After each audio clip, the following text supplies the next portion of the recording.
Golden State Warriors win Game 5 at home, and now they are 1 game away from a world title. They take a 3-2 series lead. They were up 12 at the half, and then Boston with a big third quarter. But as time expired in the third, Jordan Poole at a deep 3, so Golden State retained the lead and was up 1 going into the fourth, and then they dominated the fourth. All Warriors in the fourth. Boston just 15 points in the fourth quarter. And it wasn't Steph Curry tonight. He was 0 for 9 from 3. Just 16 points despite 22 shots. It was an Andrew Wiggins game. He was the best player on the floor, 26 and 13. And as a result, Golden State up 3-2. Game 6 will be in Boston. As we said, Golden State with a chance to close it out. All right, Colin Ward-Henninger is inside the arena and was there. All right, give me a flavor for what it was like in that arena. They had the lead pretty comfortably in the first half. They give it back in the third, and then all of a sudden this series, which has sort of been decided in fourth quarters that have been radically swung way or another, goes again radically to the Dubs here. Yeah, I mean, Chase Center was absolutely bumping early in this game. The crowd was the loudest I've ever heard it. I've been to a lot of regular season games and obviously all the playoff games here. And they were just absolutely silenced when the Celtics went on that third quarter run. This is an arena and a fan base that is used to the Warriors being the ones to go on those third quarter runs. And they just had the script flipped on them. But then when it turned around in the fourth quarter, and as you mentioned, I don't know what team I was watching. Steph Curry not making a three-pointer, only having 16 points. The rest of this team stepped up in a way that they haven't in this entire final series. And the crowd obviously appreciated it multiple times. The Warriors bench turned to the crowd, urged them to cheer more. They wanted this place loud. And you cannot say enough about Andrew Wiggins, the performance that he put on the last 2 games. He has been absolutely vital to this team. And as you said, he was the best player on the floor in Game 5. All right, nationally, fans know Golden State, but they're going to be surprised that Andrew Wiggins was the best player on the floor. You cover this team. You know this team. How surprising is it to you that he was the best player on the floor in the biggest game of the season to date in the NBA? I'm shocked, personally. I mean, I've seen Andrew Wiggins flourish in his role in Golden State, but it's always been as a role player. This was a franchise that took a guy who was basically given up on in Minnesota. They said he's an empty stats guy. Sure, he can put up points. He's not a winning player.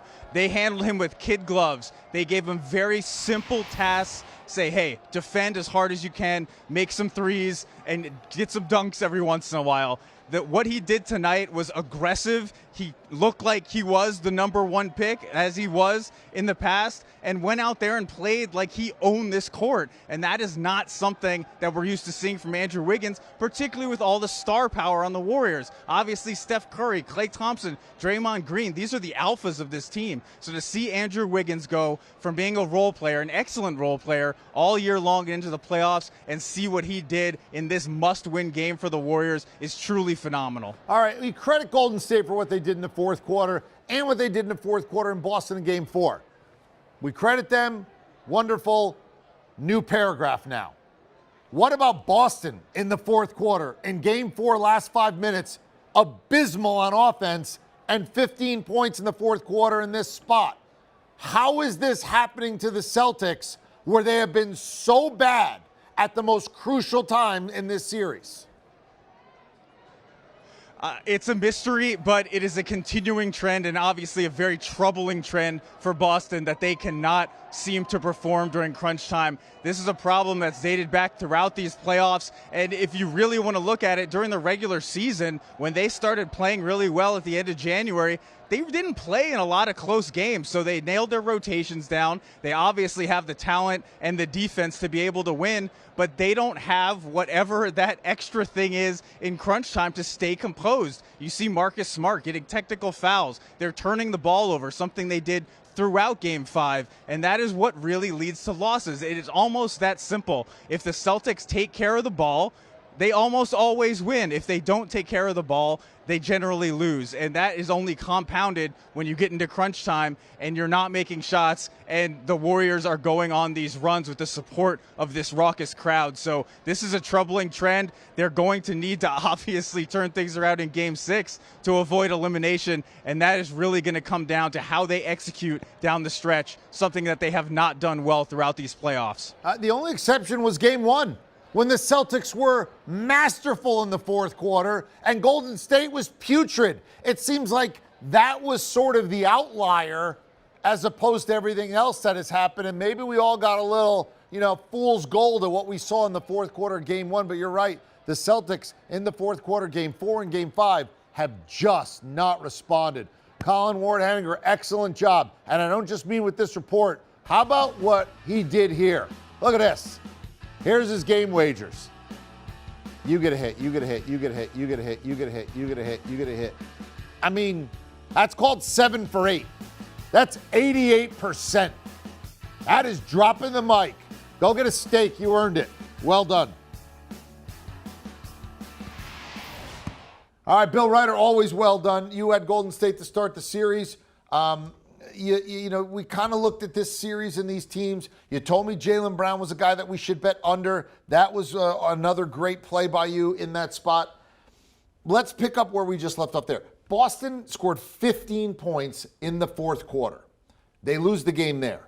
How much of this is credit Golden State? How much of this is Boston once again comes up small in a big spot? I think you credit Golden State for keeping themselves in that game and not really giving in and buckling when they gave away that big lead. Stephen Curry did not play well in this game. Andrew Wiggins did. But really this comes down to, EK, the fact that the Boston Celtics are not able, other than that one game in the fourth quarter in Game 1, to handle the moment so far. It's not easy to do. The pressure is significant. Sometimes teams in these situations go as their leader goes, and Jason Tatum had a big box score, had some points. It looks impressive. It looks robust. But it wasn't in the context of the game. Multiple air balls in that fourth quarter. Some really empty calories when he did get buckets. This is a reality for both the Celtics and Jason Tatum that in the biggest moments in the fourth quarter, with the finals on the line, they've had chances to seize this series.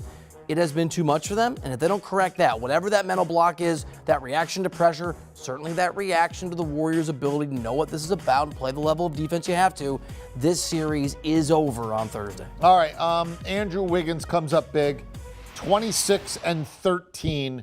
He has 41 points and 29 rebounds in the last 2 games. How, where, why, what? Baffling, astounding. I guess sometimes heroes come from places you don't expect. I think we start here. You credit this organization, this Golden State organization, for its ability from Steve Kerr to his assistants to that front office to find guys and turn them into stars. On this night in Andrew Wiggins' case, contributors at times, Jordan Poole, mostly the regular season. Remember, Draymond Green, now a certain starter and probably a Hall of Famer, was a second-round pick. Steph Curry was taken after Johnny Flynn and Marco Rubio. I mean, you go back again and again. Ricky Rubio, not the politician, Marco Rubio. You go back. This is a Warriors team, culture, understanding who they have, the ability, whatever's going on in that locker room, to connect with guys. They are able to take talent and wasted talent and failed talent, and that's Andrew Wiggins in terms of what he was supposed to do, and unlock that potential and that ability and make it effective on the biggest stage. Give Wiggins credit, he was amazing, but I think you see it in the larger context of a Warriors organization that for 8 years now has taken guys who other people look past and turned them into full-time stars, or at least in this case so far, a very important part-time star. All right, what's the biggest surprise? That Boston gets 15 points in the fourth quarter, that's it. That Andrew Wiggins is 26 points, 13 boards, or that Steph Curry is 0 for 9 from 3 and basically has to be an incredible volume shooter with 22 shots just to get to 16 points. And they won. You asked me, it was a great question. You asked me at the start of the game if I could look at one box score and look at it in advance and I would know what happened. One player's stat line? I took Tatum, one guy's stat line. And I agreed.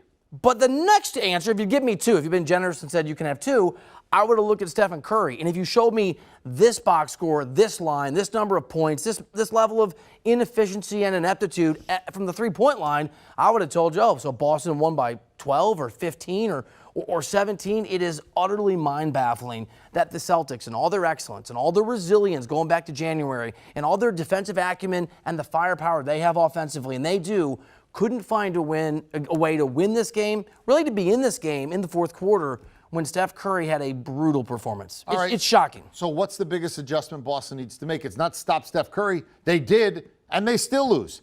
I mean, it's not an adjustment to say, play better in the fourth quarter. That is the adjustment. I know. I mean, how do you adjust? But what's the specific adjustment so that we do play better in the fourth quarter if we're a Boston? I had this argument with an NBA writer the other day, this exact conversation where I said, I don't think there is an adjustment. I think really what has to happen is you have to play better. And so I called a scout that I know, who I trust, and I said, what am I missing here? This is the argument I just had with a colleague. And the answer was, the adjustment is to do what they've been doing over the first 3 quarters of most of these games in the fourth quarter. That means take better shots. That means ball movement is fine, but hiding from the shot, which we've seen over the course of this series late in games from Tatum, from Jaylen Brown, even from Marcus Smart. That's not going to work anymore. And the guys that do step up, and that's mostly been Al Horford, has to hit those shots. So the adjustment, it's not technical, it's not tactical, it's not really X's and O's.